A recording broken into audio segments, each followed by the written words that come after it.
guy who runs Barstool Sports, which when I was in college, they used to pick like a hot college girl of the month and you'd be the Barstool Sports girl, whatever it is, kind of a little trashy, a lot of trashy. And Dave Portnoy just kind of lost the plot recently. Candace Owens calls out Dave Portnoy's shocking meltdown over jokes amid societal chaos, diving into the brewing war propaganda targeting Israel and Iran. She exposes the spike in censorship, hypocrisy, and manipulation as war drums sound. And brace for an explosive update on Elon Musk's public tantrum and secret feuds shaking Washington. Let's break this down. And I want you, in case you're this Monday morning thinking, I hate my employer, I can't believe I have to go to work, your employer could be Dave Portnoy. Okay, this is a real clip, and I'll tee this up for you. They're speaking about a literal joke. Somebody wrote to Dave Portnoy on Twitter, called him like Rabbi Portnoy, I think it was.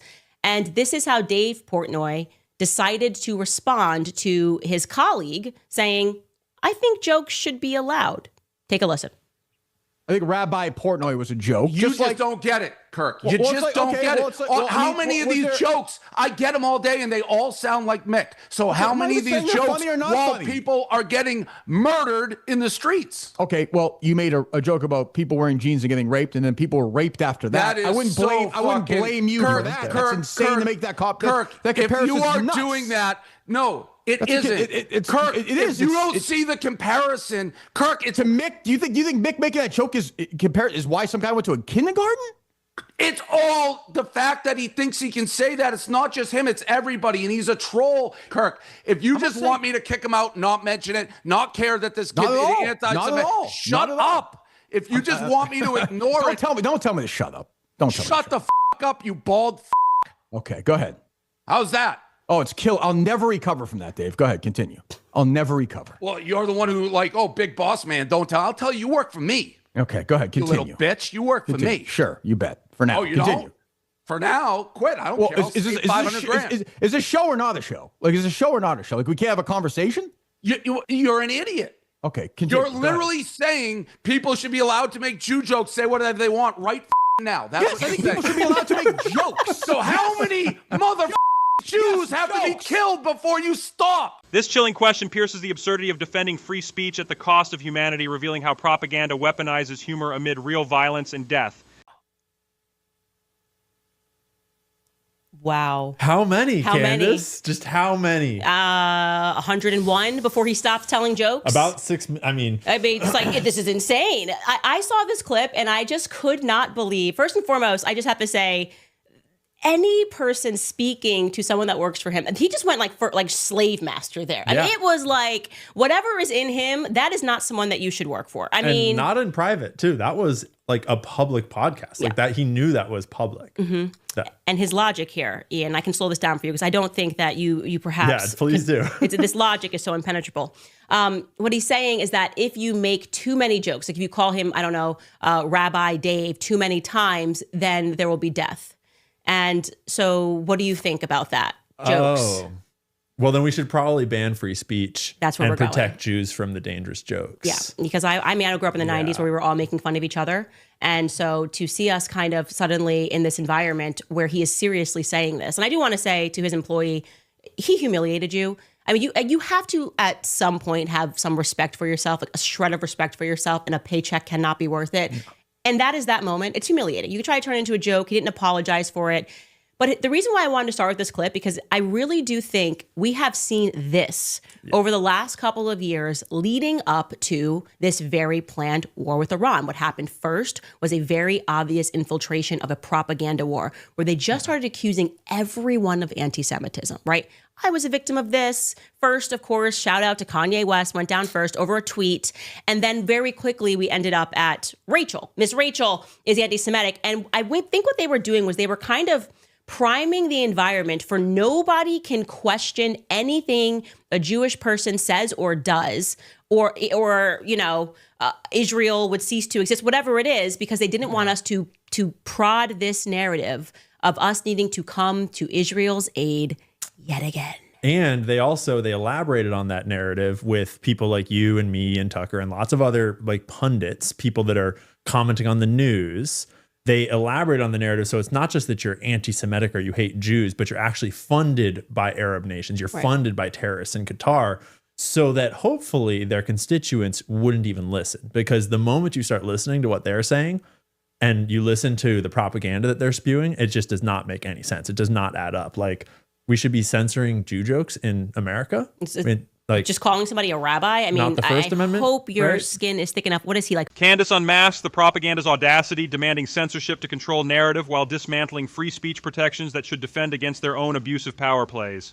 He's in his 50s, right? He's like 54 years old. Business owner. Log off of X. Are you kidding me? Like, if somebody makes a joke about me being black and I come apart and I think I now have the ability to like scream at an employee, I own you. You work for me. You work for me. That's not doing too good for the stereotypes. We're not disproving any stereotypes there by throwing a contract in his face, you know, and saying, well, guess what? I win because I own you. And look at the contract. Like, that's maybe kind of what Kanye was saying about the inability to express yourself.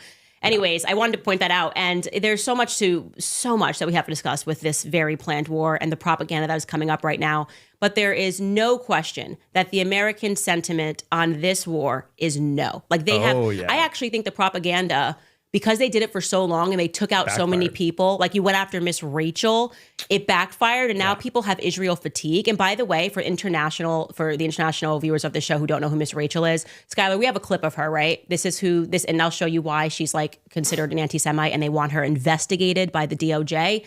Take a listen to Miss Rachel and her terrible, terrible form of anti-Semitism. This is Miss Rachel, hanging out with her new friend, Rahaf.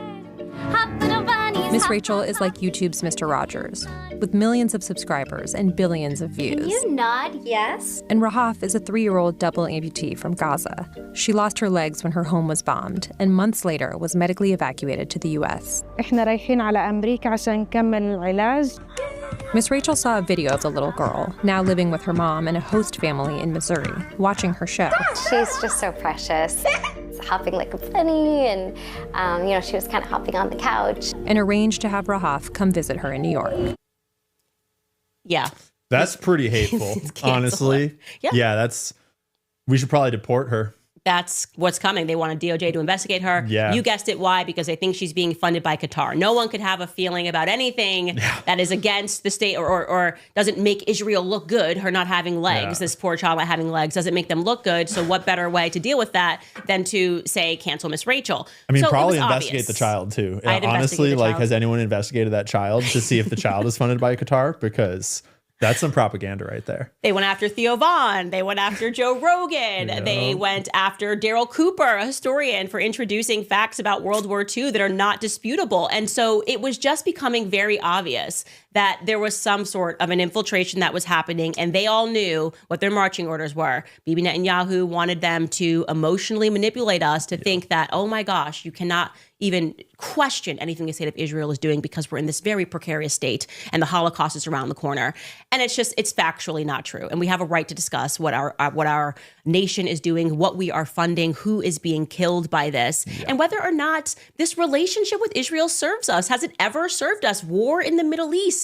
Give me that time where war in the Middle East when they said, it's going to be peaceful after this. We're just going to do one more regime flip. When did that work? Tell me the last time. And the craziest part is that they have not even changed the script from the Iraq War. It is the exact same script. They are weeks, months, they're right around the corner from weapons of mass destruction, from nuclear weapons. Like, Bibi was on the stand in U.S. Congress in 2003, giving the exact same speech about Saddam Hussein in Iraq and about how we'll overthrow him and then this peace will sweep the region. He used some phrase like ripples of peace or something like that. That's, 20, 30 years later now, right?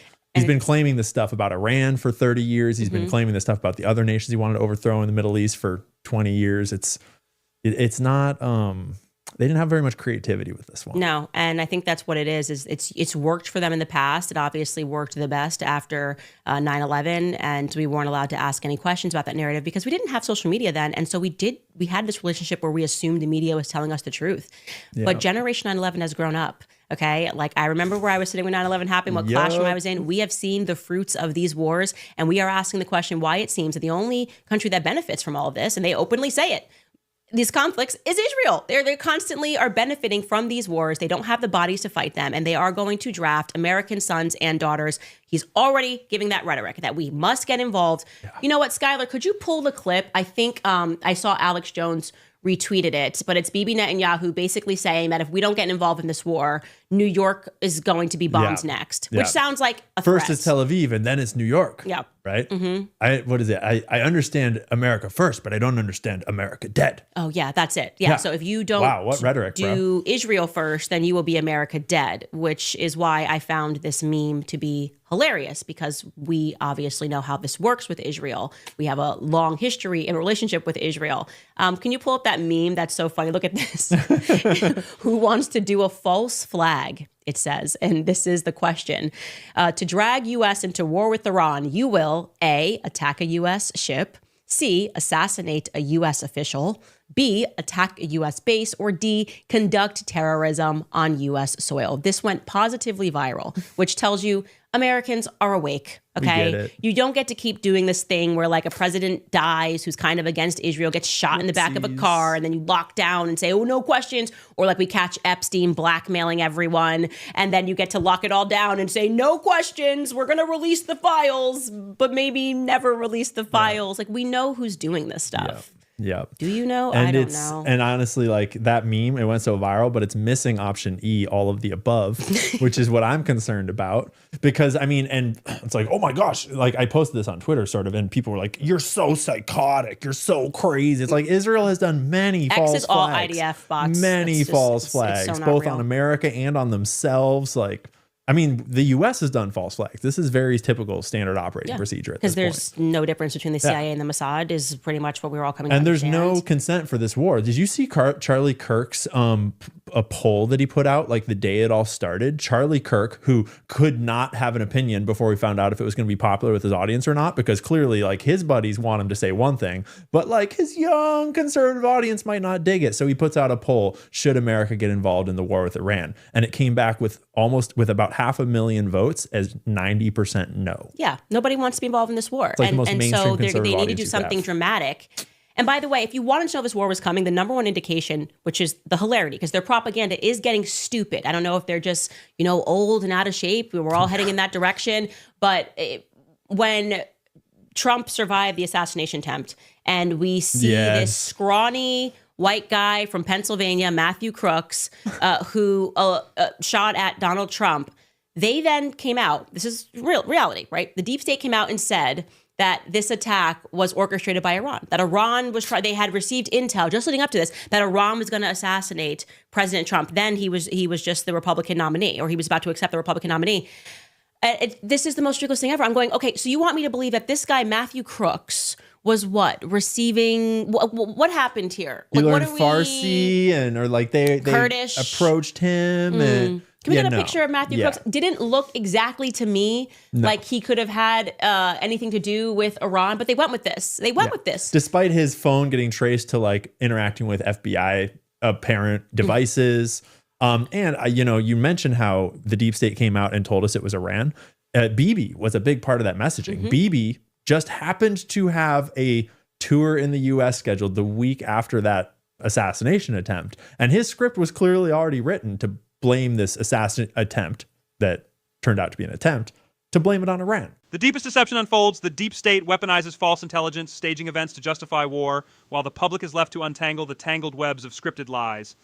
And so he just rolled with that script, even though it had already been debunked and people were already digging it all open. And it was so transparent at the time. Yeah. And he's, we have to be very careful. Iran. And I'm going, guys, you're too obvious. Like everything is just too obvious at this point. And you've lost the crowd, right? So even this conversation that we're having, you couldn't have it 2 years ago. No. You could not have it 2 years ago. And so many people's eyes have been awakened because the deception has become that obvious. Okay, I just want to read an ad from one of our sponsors and then dive into how you think Trump is doing responding to this, whether you think he knew that they were going to bomb Iran and how this is going to impact his legacy. Also, Skylar. This segment strips away the veneer of truth surrounding the escalating Middle East conflict, exposing a war with manufactured pretexts, ruthless propaganda, and media manipulation. From censorship of jokes amid real suffering to false flag accusations spiraling on the world stage, Candace challenges us to question everything we're told.